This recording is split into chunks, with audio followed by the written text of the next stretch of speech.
Imagine being on a vacation and you zap out by 5 p.m. to grab some food, and somehow shops and restaurants are closed because, wait for it, the shop owners are observing siesta.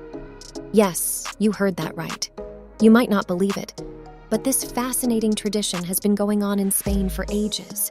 And in today's video, we will take you on a trip to Spain where the siesta tradition is a thing. If you love traveling, then you might just want to stick around till the end of this video. You might just have a new addition to your bucket list. Let's dive in.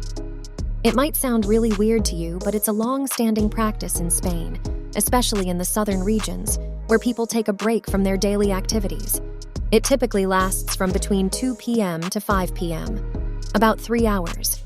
And although the exact hours may vary, it is a time when folks can take a mostly nap, relax, or engage in leisurely activities. Mind you, it is not a mandatory tradition, but it is so deeply ingrained in the Spanish way of life that almost everyone engages in it. I know what you are thinking. You are curious about the origins of this siesta tradition. How did it start?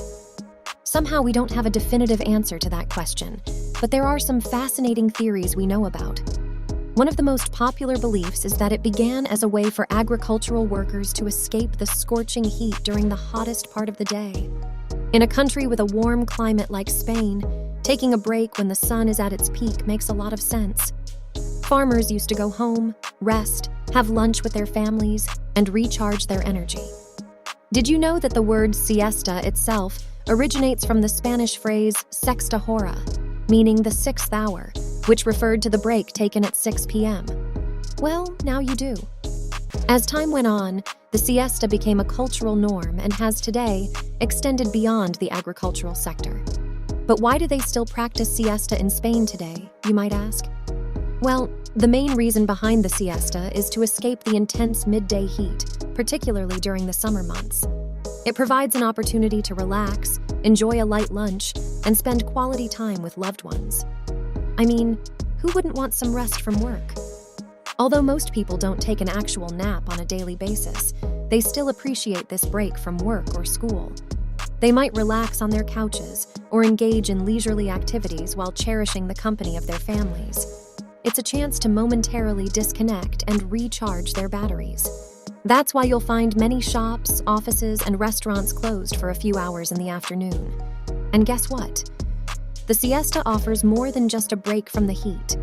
It has health benefits too, as it also helps prevent heat-related illnesses like heat stroke, and it has social and economic benefits too.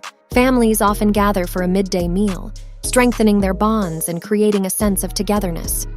Moreover, the siesta creates a natural pause in the workday, allowing people to rejuvenate and return to their tasks with renewed energy and focus.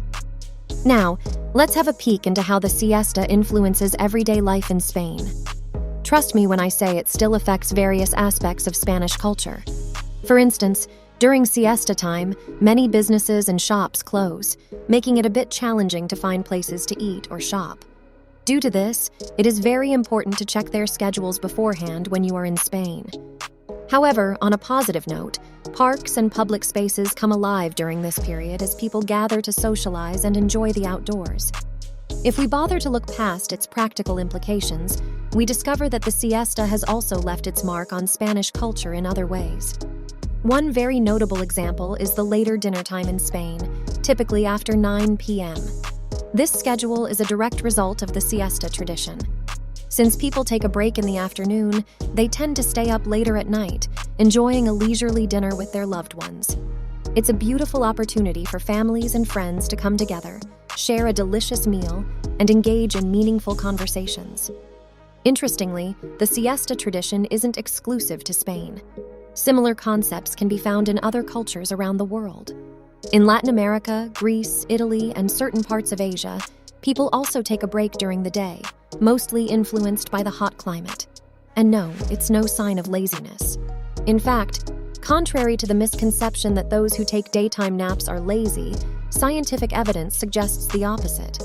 This tradition actually boosts productivity and leaves individuals feeling more energetic, friendly, and happier in general. So next time you take a break during the day and that guilty feeling show up, quickly bin it. The siesta time in Spain is a captivating cultural tradition that has withstood the test of time.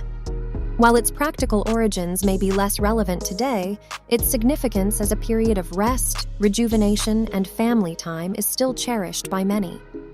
However, there has been some debate in recent years regarding the siesta's relevance in the modern world. Some argue that it's outdated and inefficient, given the globalized and always connected nature of our lives. On the other hand, supporters of the siesta believe it reduces stress, improves mental well-being, and enhances productivity. What do you think? Where do you stand on the siesta debate? Do you believe it's a valuable tradition worth preserving, or do you see it as a relic of the past that should be done away with? It's my turn to be curious now. I'd really love to hear your thoughts, but that will be after I've booked my ticket on the next flight to Spain. Need to catch some sleep and time away from work too.